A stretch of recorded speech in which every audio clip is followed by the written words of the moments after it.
I'd now like to introduce you to today's presenter, Duke Maines. Duke has a history of success in enabling people and businesses to unlock opportunities to transform their organizations. Recognizing his true passion and personal purpose, he began a career in learning and development, which led to critical experiences in all areas of organizational development, including leadership development, talent management, recruiting, workforce planning, change management, and internal communications.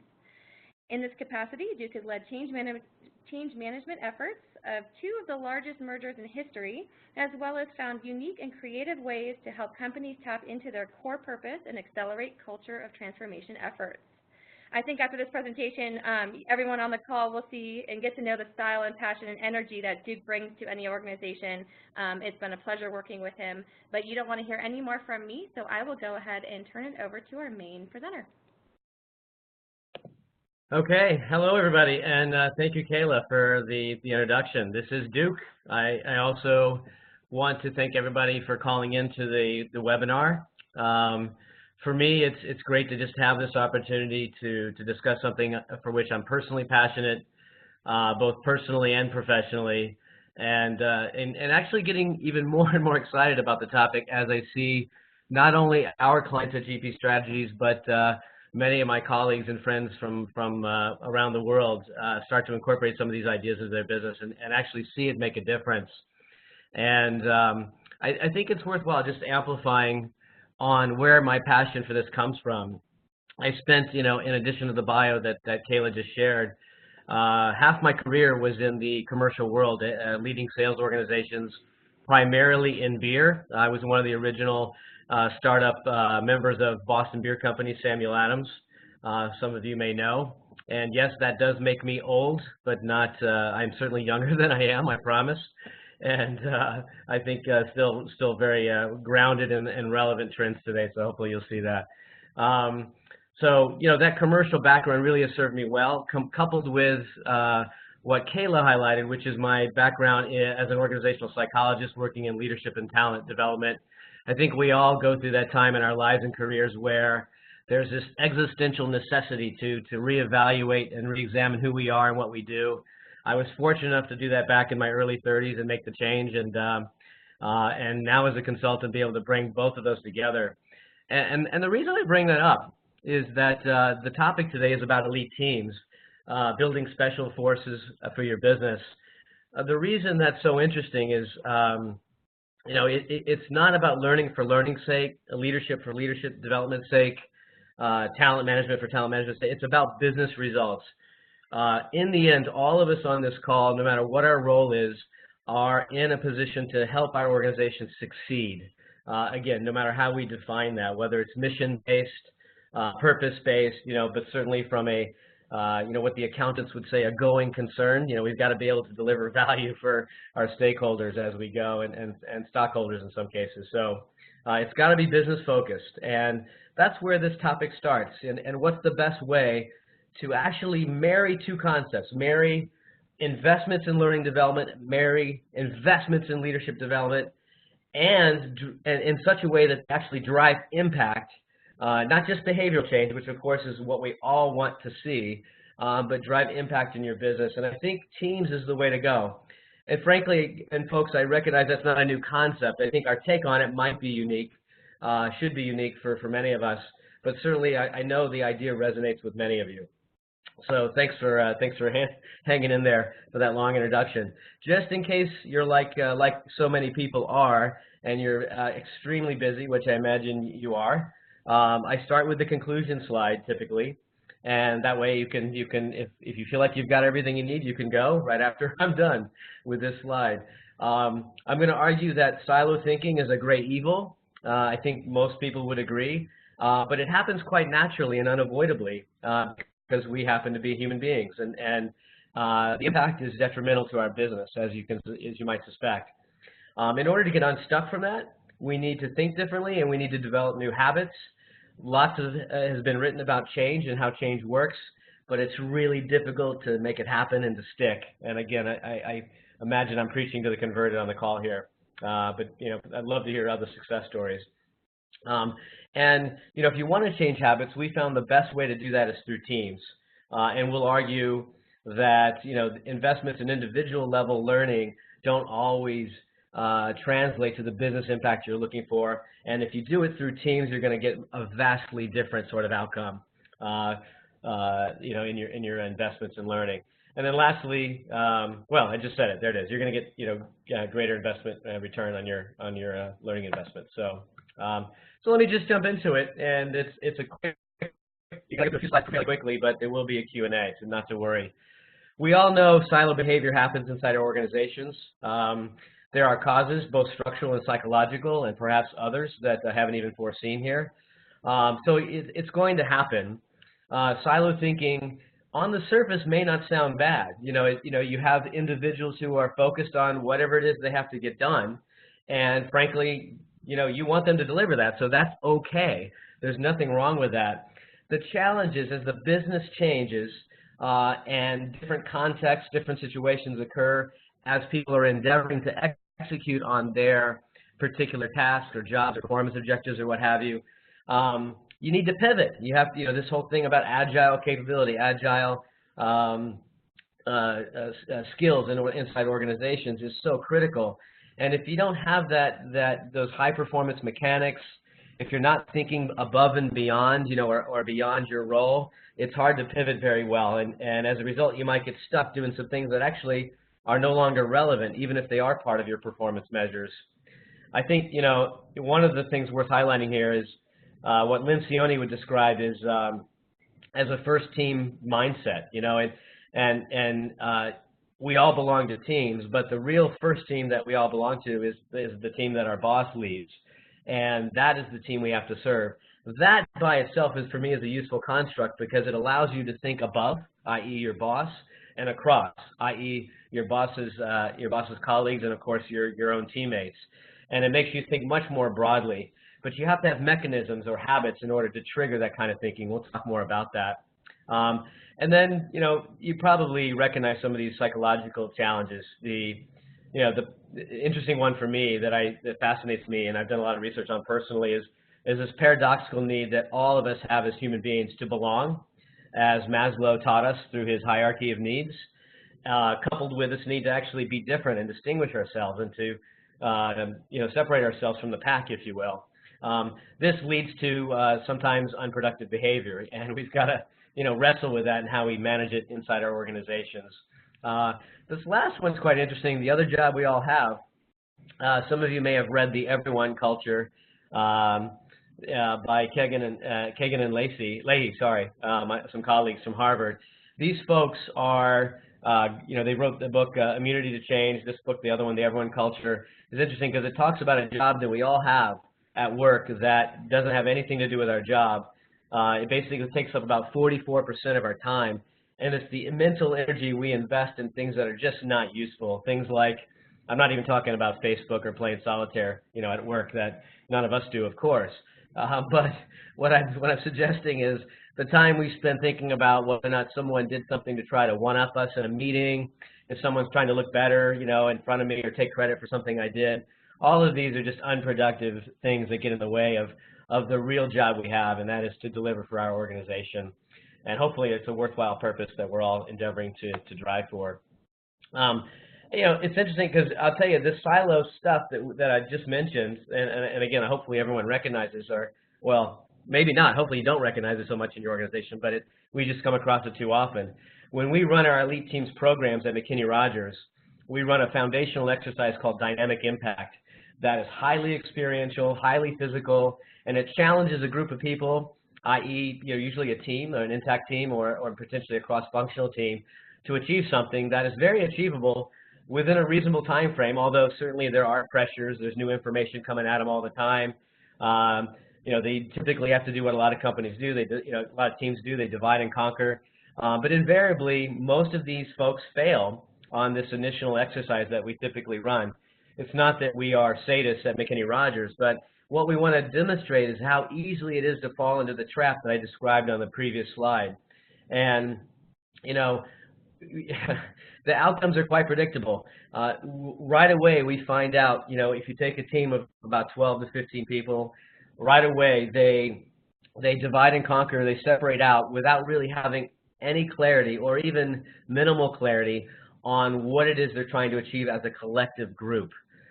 Some of you actually might recognize that when you think about how often strategic projects, or really any projects in your organization, actually succeed. I think the estimate these days is like similar to what change management is, like around 78% of all projects that are initially launched either get canceled or fail to deliver on the value that they were originally set out to accomplish. Well, what causes that, ironically, comes down to most of the time. In fact, we can empirically tell you 73.2% of the time, it's due to the lack of clarity. A lack of understanding of what this project is about, what this challenge is about, what the end game looks like. And it's funny, even when we work with executive teams, they all can quote usually the vision or the goal of the company.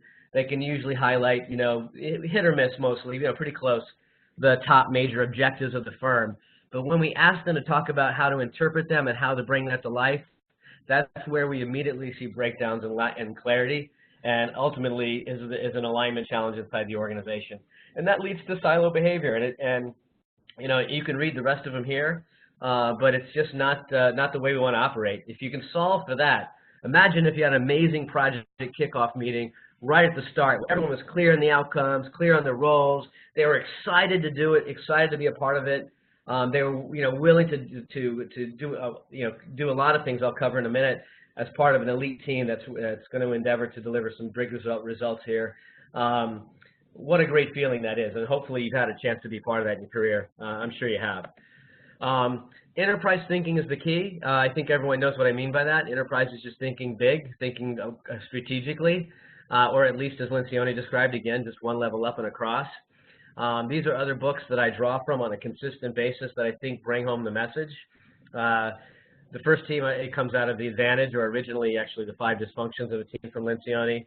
Founder's Mentality talks about how bigger companies have grown so large and so bureaucratic, even with restructurings to help alleviate that, the matrix and so forth, and cross-functional teams and what have you. They, even with that, people lose touch with the very reason why they exist and why the founder started the company to begin with. So this book talks about how to get in touch with that from an operational level. Well, first strategic, then operational level. The Strategist is an interesting one. Even by reading the name of the book, you wouldn't think it covers this, but it's all about purpose and how purpose is actually the root of strategy.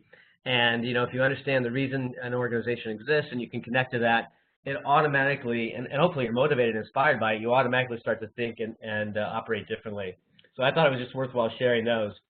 So what, this whole elite teams concept, and hopefully I'm not speaking too fast, just send a chat if you'd like to tell me to slow down. The mission leadership concept here is what we talk about a lot, and my organization is born from, actually, we're all from, we're ex-Royal Marine Commandos or Special Forces with the exception of me, so you can imagine how I must fit in, being a relatively diminutive character amongst these large people that I work with. So sorry for my digression there.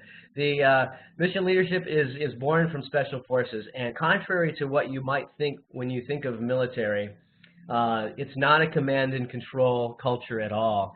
It's actually more about getting the strategic intent and direction of an organization very clear and understood, so that people in the team across the organization can operate in an empowered fashion and pivot without always having to check in every time and get permission. And I know that some of us work for organizations where empowerment is a challenge, and this concept is certainly quite useful for that. I guess, just to bring this to life a bit more, just to share with you a story that actually comes from the military, actually the Prussian military, some 200 years ago. You have a general who is sending his captain, in this case, across, and his team, across a mountain range to the southeast of the other side of the range, and next to a river. The general asked the captain to defend the bridge, to protect the bridge. And so the captain says, aye, aye, sir, heads on her way over the range to the other side and gets to the bridge. And she discovers with her troops that the bridge is gone. It's no longer there. And of course, this is a high potential talent, this captain that was sent over there. She knows that the bridge is important, so she should do something. Though, she could build another bridge potentially. But if she knew why, she was there and what the greater purpose or the strategic intent was of this particular mission, she would be able to adapt more quickly without having to check in, and certainly would be able to maybe even come up with a better solution. So back in 200 years ago, there were no cell phones, there were no emails, and even if there were, they might not have made it through the signals, over the mountain range. We can probably all identify, even our Skype doesn't always work these days. Thankfully, the WebEx is working now. But anyway, the captain went back with her team, got the real reason why, which is, hey, you need to defend the bridge because, we're going to be following with troops 72 hours later to bring some humanitarian aid across the bridge to the villagers on the northeast side of the riverbank. Now she knows the greater why. She's inspired by it because that seems a pretty inspiring thing to do rather than go out and shoot people. So she's inspired by it. Now that she has the why, and if she had that why originally, she would be able to make other decisions. Maybe it is build another bridge, but maybe it's find another way across, maybe a better way across. Maybe to get across the river, it's not even necessary. Maybe someone could come up with a rope and pulley system and haul the cargo over to the waving and appreciative villagers on the other side.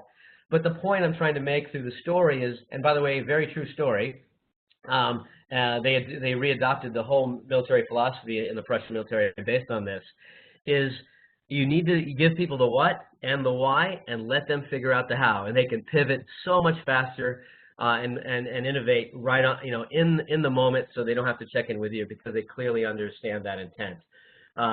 This probably resonates with many of us because we also know Simon Sinek's books start with why. He has one of the most watched TED Talks of all time. If you haven't seen it, How Great Leaders Inspire Action.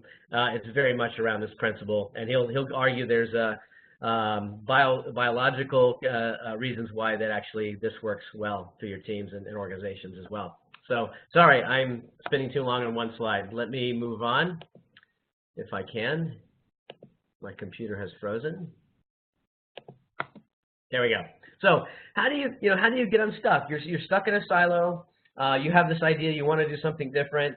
Charles Duhigg in his book, The Power of Habit, describes the need to recognize triggers that drive the unproductive behavior. And once you recognize that trigger, you have to develop a new routine or a new habit in order to be successful. And so, once you develop that routine, the idea is the dopamine and the positive rewards start to flow in, and you do it again, and that's the cyclical nature of the process. But organizations need to actually slow down in order to effectively speed up. There's certain things they have to do. They have to take time to recognize the triggers. They have to take time to plan, and I'm not talking about an elaborate 45-page deck or 200-page deck of planning. I'm talking about even on a napkin if necessary. But they just need to slow down in order and think for a moment before they go, recognize these triggers, and adapt a new routine. And many of you have seen this before. I referenced the book in case you have not. But an example is just like I mentioned projects earlier. If organizations who are driving projects really take the time to have a proper project kickoff meeting, man, oh man, that one-day investment in that meeting will accelerate the progress of that project, and that's been empirically proven. I mean, you can just getting the requisite level of clarity and understanding makes that thing go so much faster. So everyone's like, oh, I can't take a day out of my business. What am I going to do? Well, listen, do you want to take a day now, or do you want to take 25 days later just trying to catch up on everything that's going on and having disagreements about what the intent of that project was? I mean, how many of us go to meetings every week and decisions apparently were made, the week before or in the previous meeting, and we're always like, well, did we make that decision? I'm not sure. So we don't take the action we need, and this can solve for that. Let me give you one more quickly. 9:42 a.m. every Friday. This is a mnemonic device I gave one of my clients recently that helped improve engagement scores over 20 points in less than 3 months. And all it was 3 questions leaders need to ask themselves every Friday at 9:42 a.m. If they took the time to ask themselves these 3 questions and they answered them and they took some action by the end of that day, Friday, they were able to make a significant impact in the engagement scores of their teams, which then translated across the organization as a whole. And just to give you a sense of one of those questions, hey, number one, did anyone on my team do something this week that I failed to recognize and should do so before the weekend comes? So, think back to who you saw, what happened. Is there something I need to go and share some appreciation and love for that person and give them the attention that they deserve, or the recognition they deserve, or just the thank you that they would appreciate. And that alone made a difference. So the reason I bring these guys, this up, guys, is that the trigger is 942. That forced a new routine that made me become a better leader. And by the way, it didn't require a lot of training. I didn't have to become expert on recognition. I had to just know that I'm supposed to do this, and it made me a better leader as a result. So something worth thinking about. Change is difficult to happen. So the way we recommend, implanting these habits or these triggers and routines is through rituals.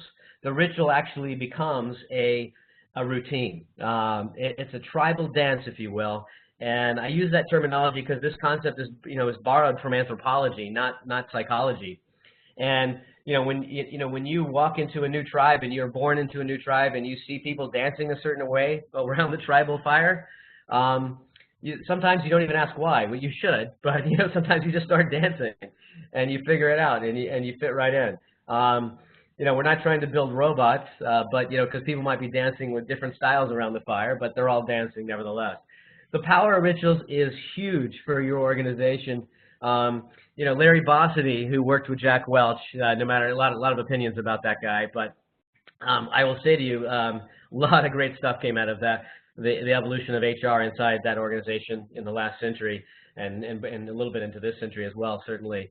But one of the things Bossidy used to talk about is that you don't think your way into a new way of acting, you act your way into a new way of thinking.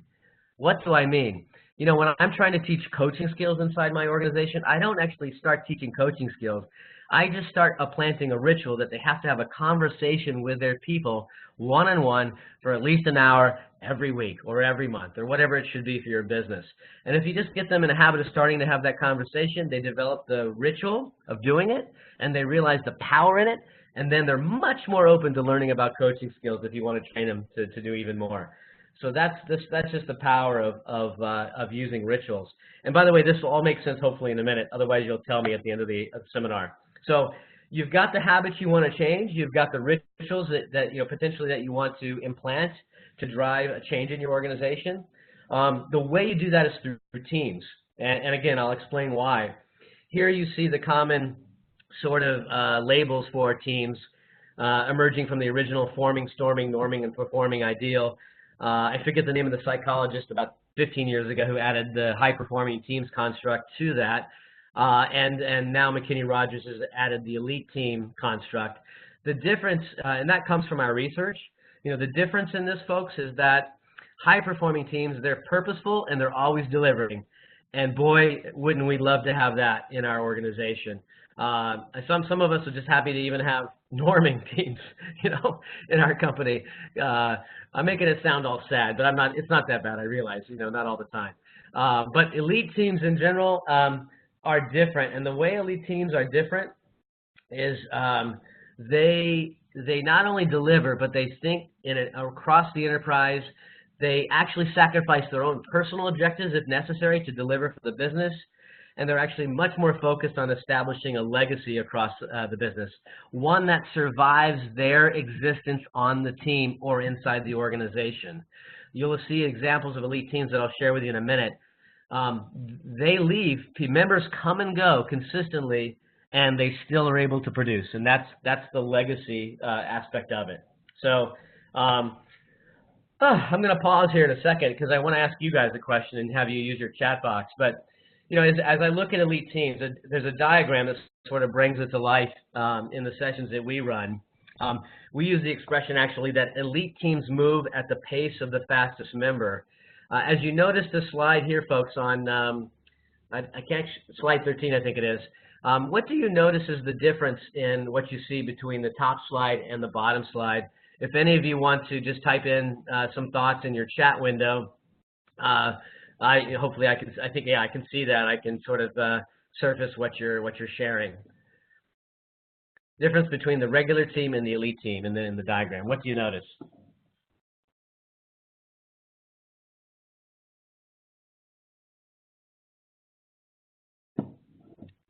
Nothing emerging yet. I might have put everyone to sleep. I'm not sure, but hopefully, well, I'll just take a stab. Some of you are obviously going to notice that the bottom team is winning. You know, they're able to achieve something much greater than the team above. One of the things that contributes to that is certainly the role the leader plays and how they go about doing it. And Duke, if you want me to, quite a few people have actually have messaged me privately, so that's why you haven't seen some. Oh, no worries. So if you want to, I'm happy to jump into some of the ones that came in.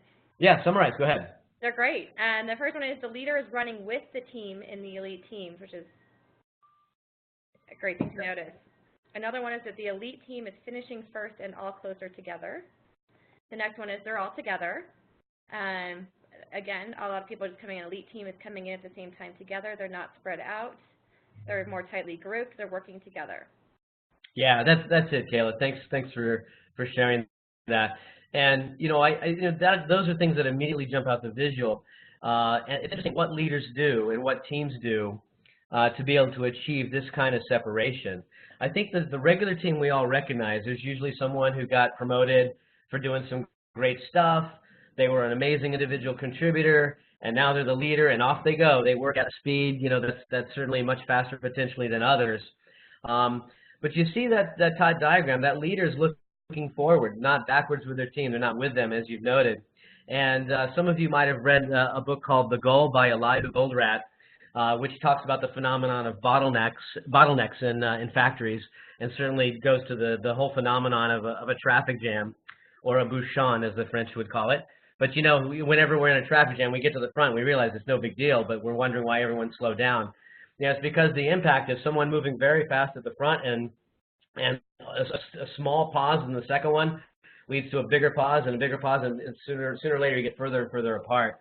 And that's what happens for a lot of teams. Is you have these high performers that are trying to drive the team to a new place, which is a good thing, but it's how they go about it that really matters. And here at the bottom, you'll even notice the leader recognize that, you know, they are not the one that should be in front in this case. There's somebody on this team who's faster, and that's just a metaphoric expression that we use. They have the skills and capabilities to bring the team forward, and the leader's spending more of their time, you know, coaching, supporting, and role modeling, and that's what brings that team closer together. So, thanks for your responses. I appreciate that you did that. And you know, there's a lot of, you know, characteristics of these elite teams that stand out even relative to what we call high performing teams. A couple I'll just quickly point out. Lencioni says at the bottom of his 5 dysfunctions that trust is the core, and that's what I have second here. And you know, he's right, but if I'm going to invest energy in trusting you or even caring about working with you, there's got to be a reason we're together. And so many teams and so many organizations ignore identity and purpose. Why are we here? What are we trying to accomplish? What's cool about it? Why should I even care? Then, as I start to see they're more like-minded folks that are related to this sort of idea or concept, then I can start to really passionately care and invest in trusting and working with you. So that's just one I want to highlight. And I've mentioned Lencioni's name now 4 times with that last mention. So it's not that I'm disagreeing with him. But a couple of things I'd share with you, because some of them might be not so intuitive. One is feedback is given publicly. Elite teams don't do what we're all taught. We're taught to give you know, feedback both positive or constructively, let's call it negative in this case. I'm not sure that's the right frame. You know, but you know, we're taught to give that privately. Frankly, you may not be able to tell based on the pace of my speech, but I'm actually introverted, and I've been told introverts like to be, you know, privately explained, even praise, you know, and elite teams do it publicly because everyone knows if there's an issue going on, if Duke didn't deliver on this particular milestone on the project, or he didn't, you know, his quality on some effort, he was some performance objective he had wasn't the right, level of quality. Well, everyone knows that. Everyone's impacted by it. So elite teams actually have sessions where they come together and give each other that feedback in a respectful way. We call that being kind but not nice. They may be nice people, but they're not nice by ignoring what needs to be said in order for the team to elevate their game and deliver for the organization. They have to say it. And that takes a lot of practice, and that by itself is its own habit that elite teams have to get into. One last characteristic I'll share. You can read the others. Members lead and follow as appropriate. We're all taught, potentially to be leaders. We should all be in front. We should all lead. Many of you may have seen the colorful video of the shirtless dancing guy on a hill. Start a whole movement of people dancing to this concert. If you haven't, go ahead and do that on YouTube. Google that, shirtless dancing guy leadership lessons, and you'll see it. Great example of how actually the leader didn't, he started it in this case, but he wasn't the one to drive the movement. It's the followers. And elite team members know when to step forward and when to step back, and their egos don't get bruised as a result. So it's really submerging your ego. Jim Collins would call that level 5 humility, level 5 leadership, and working to drive the common, the common purpose. The common strategic intent for the organization of the team. So, examples, you guys have, I apologize for those of you that are not from New England or Patriots fans. I guess certainly I'm not apologizing if you're not from New England. I'm apologizing that you may not like the Patriots, and certainly they took their lumps in the Super Bowl this year. Deservedly so, by the way. But hey, the Patriots are a team that wins without a lot of stars every year. Every year they've won that division except for maybe 2 in the last 15 to 20 years. For those of you that may know rugby, the All Blacks from New Zealand are an amazing tradition. And you got to recognize the All Blacks are from New Zealand. There's not a lot of people on that island. So here is a team that's beating nations, rugby nations that are 10 times their size or more, way more, and they're doing it consistently. Why? Because they have those habits I've just described. SEAL Team 6, we know about their work with Osama bin Laden. Samuel Adams is my personal example. I could go on all day, guys. I don't want to belabor the point, but Sam Adams was just a phenomenon. When we first started, no one had ever heard of craft beer. Everyone thought Sam Adams was dark. Right now there's thousands of beers that are even darker. We had to go out there. We worked day and night to make that brand work.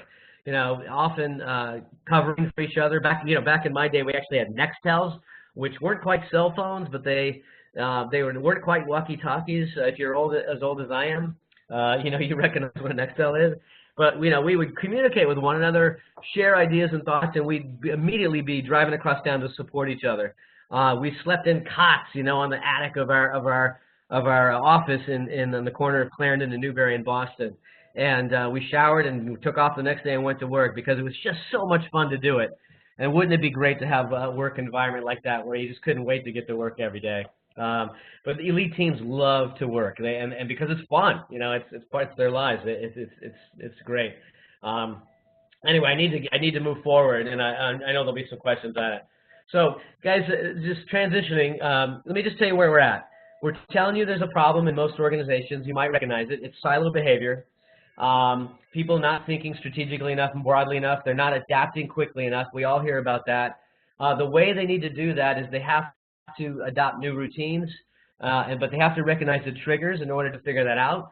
And in order to make that happen, they need to have colleagues that they can count on to support them and do the same thing. And that's teams, and that's why elite teams are the way to develop people in your organizations. I'm not saying individual learning is terrible. All of us that have a learning mindset, a growth mindset, and all of us that benefit from that sort of thing certainly will. But the margins of return are so small relative to what it can do for the organization that if you did it in teams, you get such a greater impact. The reason this photograph is the way it is, you see the one bulb is lit. That's the individual that goes to the workshop, gets a bunch of new ideas, and then she comes back and sees all these other people in the company, but their bulb is not lit because they don't recognize anything that she went through, which is insane, right? So and right away she already starts to get demotivated because stuff that she learned cannot be applied in the business. So what do we recommend? It's team-based development.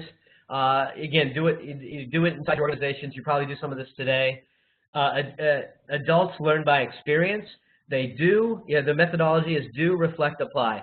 So whenever you want people to change behavior, create situations, modules, exercises that force them to experience the pain that occurs every day in their business. They'll recognize it when you hold up a mirror and talk about their business, and then hit them again with another one, and have them experience some more pain. Again, now it does sound like we're sadists, right? But the idea here is, you're gonna start to develop some need to change, and then they arrive at the solutions and come up with the rituals themselves, and they get a chance to practice it. So it's do, reflect, what you should do differently, apply that learning again and again and again, and you call out the triggers that you're going to call out the routines you're going to replace those triggers with, the habits. And remember to be kind but not nice. Kind means you say what you need to say in a respectful way, but you're not nice by, nice people hold things back, and that's not what we're trying to say. So this is the pedagogy we follow with our programs, and I'm sure a number of you recognize it. Worthwhile considering. So guys, I'm going to wrap up to just allow some time for some questions. You saw the conclusion in the beginning. I think actually I just recapped this sort of improvisationally a minute ago. But silo thinking is bad. Fix it. The way to do it is through teams. And by the way, the good news is all of us, anybody on the call who's from HR, and I'm not suggesting that's everybody, but if you are, you're getting pressure to generate massive value on your return on investment for your learning dollar. And that you have to do it. You have to start thinking like a business. You have to drive those results. It's critical. This is the way to do it. We have so many case studies to share with you to prove it. And again, it's our point of view. I recognize there are other points of view. So with that in mind, I leave you with this last quote from our founder, Damian McKinney, who is an ex-Royal Marine Commando. Quite an individual, as you'd expect coming from that background. But what he argues here, I think, is really important, and it's worth sharing, is that if you want to be a part of an elite, high-performing team, it's hard. And the habits you have to develop, the routines, the work you have to put into it are very hard. Of course, we wouldn't argue it's worth it unless it was. Once you get there, it's like it gets easier and easier, and the flywheel spins faster and faster, and it's a rush. Honestly, it's a rush. But it's hard. What's the equivalent in your business of a team member instead of, like this marathon runner, eating a raw egg in the morning for breakfast every day and jogging, every day, how many miles, 10 miles, just to shave 12 seconds off their time. I mean, 12 seconds actually is a pretty big deal if you're a runner. What's the equivalent in your business? What are those habits? What are those routines? What are those rituals? The rituals are going to make the difference for you, but it's hard. And I just want to leave you with that. And it's interesting because Roger Bannister just passed away this week. He actually, he broke the mental barrier of breaking the 4-minute mile. You may know this story. But people tried for years before he actually broke that barrier. But most people don't know that Roger Bannister was part of the team that broke that mental model, that broke that barrier. He had pacers. He had people supporting him, both in practice and during the actual run. And I could tell you more, but I should speed up on this. But it's worthwhile mentioning because that team broke that record, and within a year after he broke the 4-minute mile barrier, I think something like 72 other people did it the following year. Maybe it's 70 or 80. I can't recall the exact number, but it's a substantial number. And that's what elite performing teams do. They set that legacy for others. So I'm going to pause to see if there's any questions, and hopefully there are, and I could answer them. Thank you, Duke. And yes, there are definitely questions coming in. So if you don't mind actually flipping it to that next slide for me, we definitely have questions coming in. You actually wrapped up about 5 minutes early, so that's great. We have a lot of time to cover this Q&A. Just as a reminder to the audience, if you have a question for Duke, be sure to enter it into the Q&A module at this time, and we'll get to those. He covered a lot over the last 40 minutes, and there's still a lot more information that we could continue to discuss. So we encourage you to continue the conversation with Duke beyond today's session. His contact information, as you can see here, is on the slide deck. And we'll be sending everyone a link to a follow-up blog post where he'll be addressing some of the key takeaways from today, as well as some of the Q&A that comes in here shortly. So I encourage you to stay in touch with him, follow him on LinkedIn, follow GP Strategies on our social channels, and we'll be continuing to share more information. I'd also like to remind you that the recording and slides from today will be sent to the email address that you provided when you registered.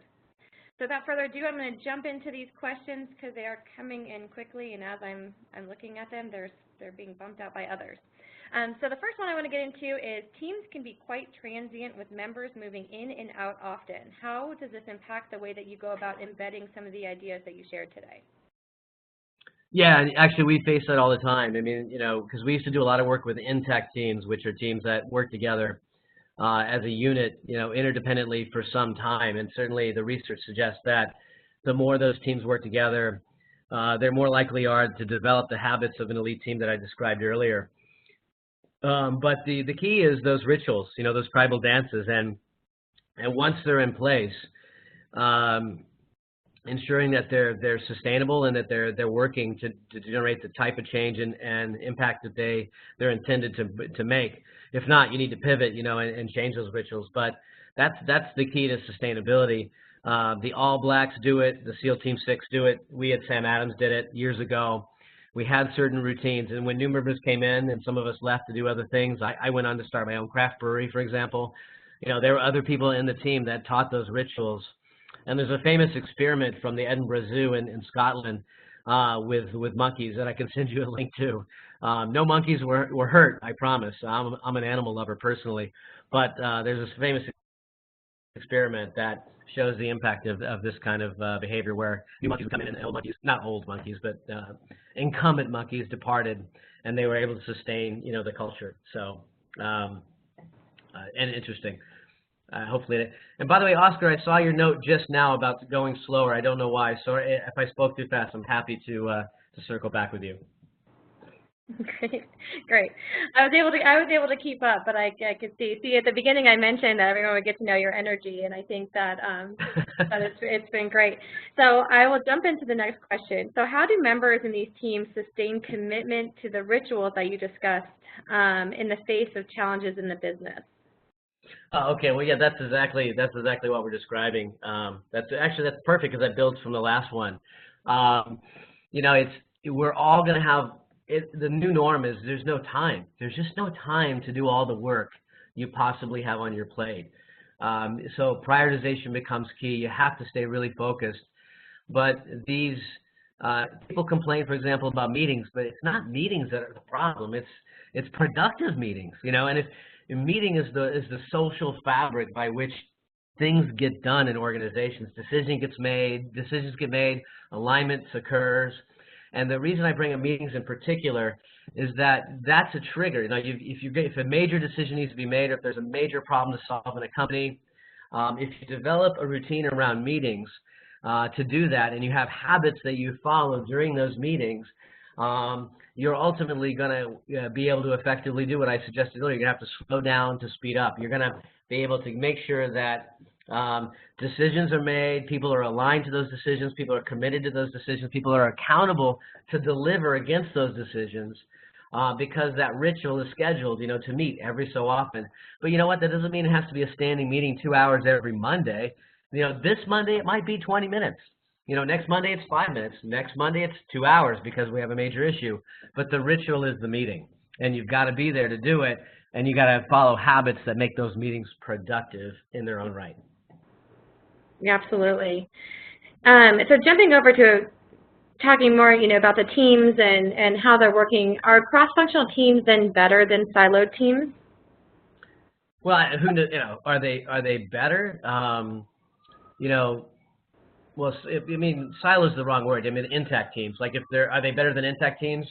In many ways, I would say yes. I mean, Netflix is great for I don't know if you guys know how Netflix operates, but whenever they have a new task or a new challenge, maybe webinar, but they get onto a stage and they say, okay, here's the project, here's the skills needed, here's the time frame, who's got those skills, who has the capacity, and people nominate themselves to join from across the Netflix business and to join that project. Eventually, 30 people get whittled down to 20, which get whittled down to 10 because they have a science in the way they approach those cross-functional teams. And man, they're committed because they just volunteered and they're excited to be there. And so cross-functional teams can be very powerful. Here's a suggestion for everyone.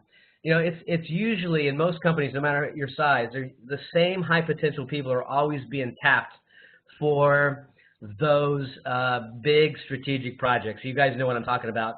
We'll have Mary run this one, we'll have Steve run that one, and so it's always the same people. And so they're over, essentially, unfortunately. And the challenge, what you want to do here is take those cross-functional teams that are coming together regularly, give them the elite team sort of development work and attention that they deserve. They'll develop the habits they need while they deliver an action project for the business, and that generates a return on investment. And then those habits will translate to other things they do on their own time in their own intact team. And so that's how it's sort of, you create a movement by focusing in on elite teams. Hopefully that made sense, guys. It did. And actually this next question that just came in, I can resonate with it because I do work on a virtual team, or mostly virtual team, or a little bit both. Some are in the office and some work remotely. But how do you apply this kind of like methodology with so many people working in virtual teams now? Yeah, I mean, it's the same principles, because there's psychology to how all of this works, right? The same principles for teams that are seeing each other every day apply to teams that are working virtually. And that just makes it harder, doesn't it, right? So that virtual teams have to still come together. And, whatever those rituals might be and habits, they still have to come together.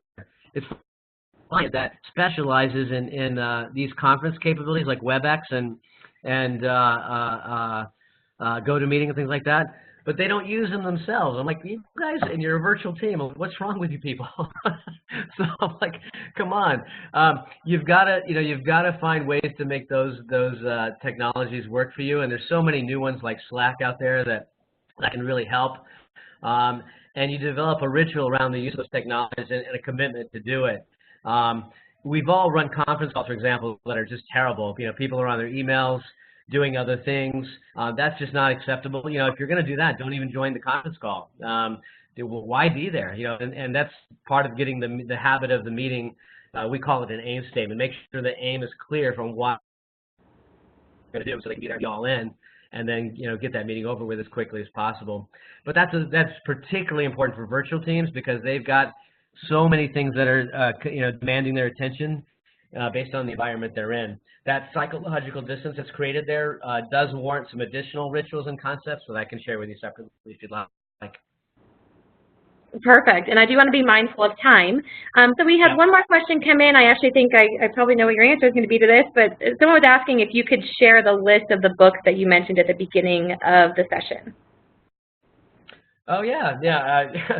Yes, some of these ideas are original, actually, but you can see I draw on a lot of research from other folks, and I'm happy to share that list. Thanks for asking, Kayla.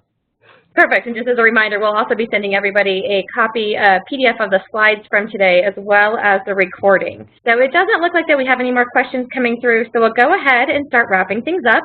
I want to say thank you again to today's speaker, Duke Mains, and thank you to everyone who attended for your time and attention. We do hope that you'll join us again for more webinars. We have upcoming topics such as contextualizing content curation, digital collaboration, and how to drive innovating from within. So we have a lot of great speakers lined up over the next month. I hope to see you at those. Registration is available at gpstrategies.com under the tab Webinars. I wish everyone on the call a wonderful and productive rest of your day. Thank you. Thank you, folks.